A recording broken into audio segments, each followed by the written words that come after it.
Hello guys, Brad here again with another fragrance review. Today I want to talk about Kerosene's Black Vines. Now, this is a fragrance that Kerosene just released, and when I first heard about this fragrance, I didn't really think that it was something that I was really interested in checking out. But one day I went to my mailbox, and inside was a package from Kerosene, and he had sent me a small sample of his Black Vines fragrance and wanted me to check it out. So even though typically I'm not a huge fan of licorice heavy fragrances, I thought I'm gonna go ahead and try to make out what I can with this fragrance and see what I think of it. Hopefully help you guys out. I don't think anybody else has talked about this on YouTube yet, so I think it is good to get Kerosene's line out there on YouTube. Being that he's a YouTube reviewer, I think we owe it to him to try out his fragrances and give our opinions. Anyway, Black Vines, the notes are ivy, fig, star anise, cinnamon, Canadian fir, Peru balsam, tonka bean, incense, and vanilla. And this is a fragrance that you can get at Min, New York, 100 ml bottles, and it's $140. I think that's about typical of the other Kerosene fragrances as well. And like most of the Kerosene line, there is a little like promotional story with this fragrance, and this is what he said about it. There is nothing cold about this scent. It's a warm touch on the shoulder. As you are entangled in green vines of black licorice, the spices and gentle sweetness will warm your surroundings. This is climate change for your skin. So when you first put this fragrance on, you'll immediately recognize a strong blast of star anise or licorice. I tried this one out initially on Thursday, which was my day off. I figured, I didn't think I wanted to go into work with a star anise licorice heavy fragrance without giving it a little bit of a testing. And sure enough, I was right. I think this fragrance is kind of strong at first, at least, and maybe not the best work fragrance. But I thought, you know what? On Sunday, with only a few people being in the department, perfect day to test out a fragrance at work. So I did like half a spray on each side of my neck, one spray on each wrist, thinking, okay, that shouldn't be too bad. Of course, I went to work, and the girl that I was relieving for night shift, she was like, "What's that smell? Is that licorice? I hate licorice." So licorice is a very polarizing smell.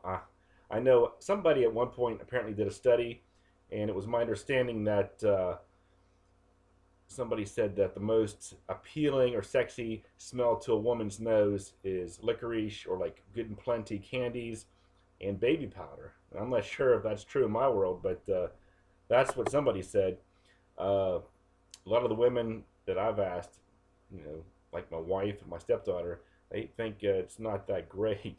I know my wife said she doesn't like licorice. Stepdaughter said kind of smelled like a medicine. And basically, that's kind of what I'm getting here. Kind of like a medicinal candy gourmand. You definitely get the licorice, which is kind of reminiscent of like the Smith Brothers licorice cough drops. I also get like a cinnamon red hot kind of a smell, which is kind of reminiscent of like those candy red hots. So kind of like those two things mixed together. But at the same time, there's some woods and in the background some green notes. And those aren't easy to pick up on at first because of the overpowering star anise and licorice. But I think as it dries down is when this fragrance really balances out, and that's where you start to pick up on everything. And the licorice almost seems to disappear, which it becomes more of a skin scent, but I think that's when it's the most appealing. So I would say first hour or so, very strong, and then I think after that, it really closes down closer to the skin. So if you're going to wear this to work, maybe let it air out for about 45 minutes or so before, announcing yourself like that. So, yeah, and as far as Kerosene's vision of like this forest, I can kind of see where he was going with that. I think like about a story like Hansel and Gretel. Imagine a boy and a girl going into the woods.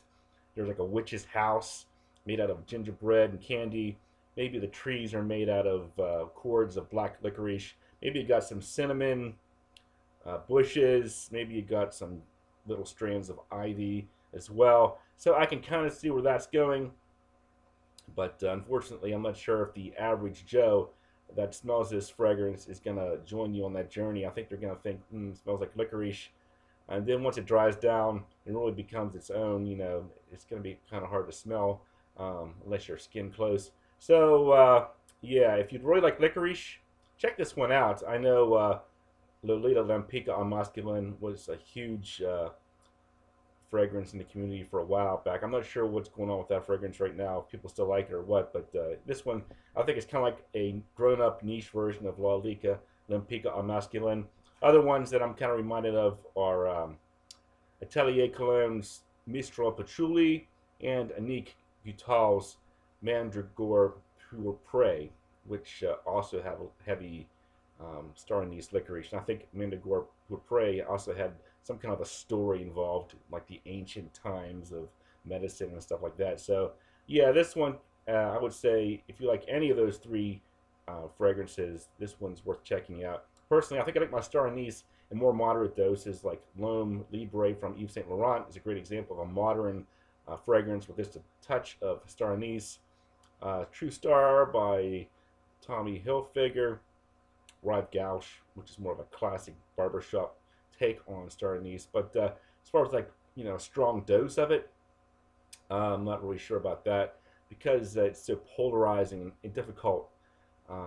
If you're going out on a date with somebody, I would make sure you ask them how they feel about black licorice. Hey, what's your name? What do you do for a living? You like black licorice? Don't just go on a date wearing a black licorice fragrance because it's not the safest to know. It's kind of like civet or oud rose. Not everybody's gonna like it, but maybe those that like it will really like it. So those are people that are gonna love this one. Pretty much a pass for me though, because a little bit too much on the star anise in the opening. So thanks for watching, and I'll talk to you guys later.